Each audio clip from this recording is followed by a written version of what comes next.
İşimizi davamlaştırmaz hürmetlik vatandaş.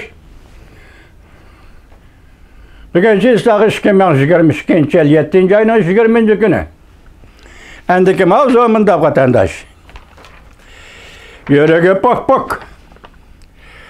Çünkü Birleşken Devletler Teşkilatı'nın Şinjan, Müstemlik Uyg'uriston to'g'risida tayyorlagan kishilik huquq dokumentini e'lon qilinishga to'sqinlik qilishga boshladi. Mavzuli xabar 7. ayning 19. kuni Germaniya Ovozi radiosining programmasi e'lon qilindi. Xabar mundaq boshlandi. Birleşken Devletler Teşkilatı kishilik huquq. Birleşken Devletler Teşkilatı kishilik huquq. Çırığımni yandırmaptım azdı vatandaş keçiren. Birleşken Devletler Teşkilatı Kişilik Hukuk Valisi Barçilat 5. ayda Cünguni Müstemlik Uyg'uriston'ni ziyorat qilgandan keyin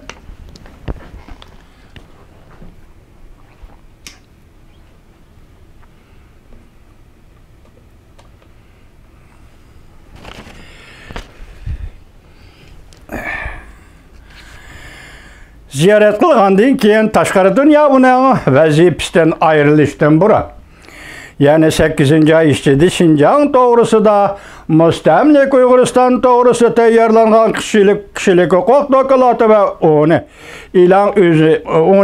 o'zi e'lon qilishga va'da bergan bu dokumentni e'lon qilishni kutib turmoqda tashqari dunyo. Reuters munda xabar qildi. Cungu'nun bir parça xeti aşkarıldı ki Beijing dairleri bu dokumentni e'lon qilishni to'sib başladı. To'sib urinda. Reuters agentlik 7. ayının 19. günü munda xabar qildi. 3 davlat diplomatları dalillagan Cungu'nun bir parça xetida Birleşken Devletler Teşkilatı'nın kishilik huquq valisi Michel Barchelet'ning Şinjan to'g'risida tayyorlagan kishilik huquq dokumentini, ya'ni Uyg'uriston to'g'risida tayyorlagan kishilik huquq dokumentini e'lon qilishni to'sib urindi. Reuters agentligi To'sunda Michel Barchelet 5. ayda Cungu'nun Müstemlik Uyg'uriston'ni ziyorat qildi. Lekin ziyorat qadamlari Cungu'ning to'sqinligiga o'rinlashtirishiga o'xshadi. Ham to'sqinlik qildi, ham Cungu o'zi o'rinlashtirdi. Ziyorat deyishga yo'l qo'ydi, tekshirish deyishga yo'l qo'ymadi. Michel Barchelet mundaq ko'rsatdi. O'zimning sebeplari tufayli qayta saylanishni talab qilib qo'ymayman yoki bu yo'lda emasman.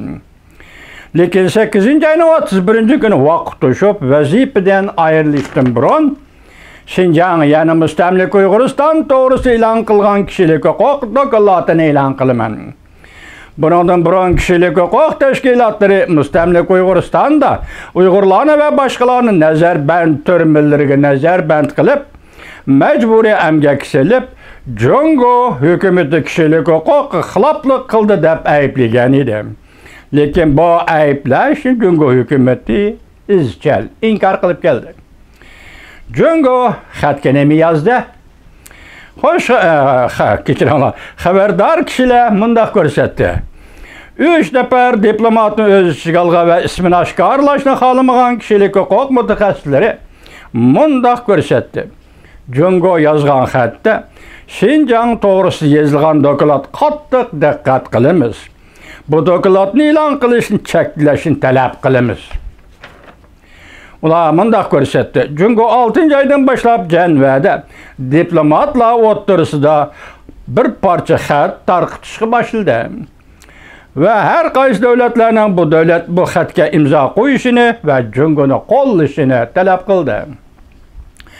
Cungu Michel Barchelet'ga yozgan xatida mundaq ko'rsatdi. Cungu kishilik huquq tashkiloti komissari Michel Barchelet'ga yozgan xatida mundaq ko'rsatdi. Şinjan, Müstemlik Uyg'uriston to'g'risida tayyorlangan kishilik huquq dokumentini agar e'lon qildigan bo'lsang, kishilik huquq sohasida siyosiy velishish, kollektiv qarshilashni keltirib chiqardi. Biz, ya'ni Cungu kishilik huquq valisi Michel Barchelet'ning bu kişilik hukuk dokulatını qat'iy e'lon qilmaslikni talab qilamiz. Gördünüzmü vatandaşı? Ahırda siz bilen muhakeme. Keçirin ama önün işimiz gitti. Götüremedi de söyleyemedi. Soğuk hava.